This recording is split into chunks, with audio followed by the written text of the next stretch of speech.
Mass జాతర mass జాతర movie అయితే ఇప్పుడే చూసేసాను. మూవీ ఎలా ఉందో మీకు రివ్యూ అయితే చెప్పేస్తాను. మూవీ విషయానికి వచ్చేస్తే దీని రన్ టైం వచ్చేసి 2 hours 25 minutes.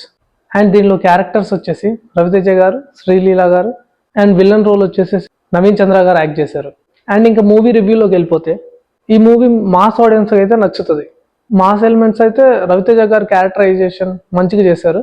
మాస్ ఎలిమెంట్స్ మంచిగా యాడ్ చేశారు. మూవీ అయితే చూడొచ్చు. నేనైతే వన్ టైం వాచబుల్ అని చెప్తాను.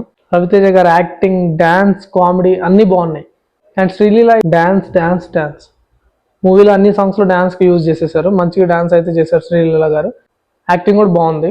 అండ్ బీమ్స్ ఇచ్చిన మ్యూజిక్ ప్లస్ అవుతుంది, మైనస్ కూడా అవుతుంది. కొన్ని చోట్ల ఎందుకు కొట్టాడరా అనిపిస్తుంది, కొన్ని చోట్ల బాగా కొట్టాడరా అనిపిస్తుంది. ఓవరాల్గా ఈ మూవీకి నేను ఇచ్చే రేటింగ్ 2.75. మీరైతే ఈ వీకెండ్ మూవీ చూసేయండి. మీకేమనిపించిందో కింద కామెంట్ చేసేయండి.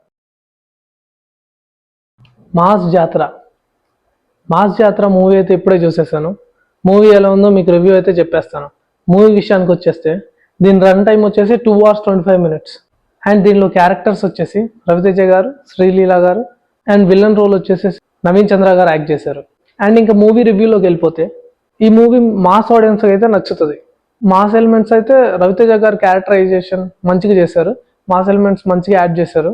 మూవీ అయితే చూడొచ్చు. నేనైతే వన్ టైం వాచబుల్ అని చెప్తాను.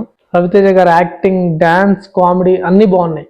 అండ్ శ్రీలీల డ్యాన్స్ మూవీలో అన్ని సాంగ్స్లో డ్యాన్స్కి యూజ్ చేసేసారు. మంచిగా డ్యాన్స్ అయితే చేశారు శ్రీలీల గారు. యాక్టింగ్ కూడా బాగుంది. అండ్ బీమ్స్ ఇచ్చిన మ్యూజిక్ ప్లస్ అవుతుంది, మైనస్ కూడా అవుతుంది. కొన్ని చోట్ల ఎందుకు కొట్టాడరా అనిపిస్తుంది, కొన్ని చోట్ల బాగా కొట్టాడరా అనిపిస్తుంది. ఓవరాల్గా ఈ మూవీకి నేను ఇచ్చే రేటింగ్ 2.75. మీరైతే ఈ వీకెండ్ మూవీ చూసేయండి. మీకేమనిపించిందో కింద కామెంట్ చేసేయండి.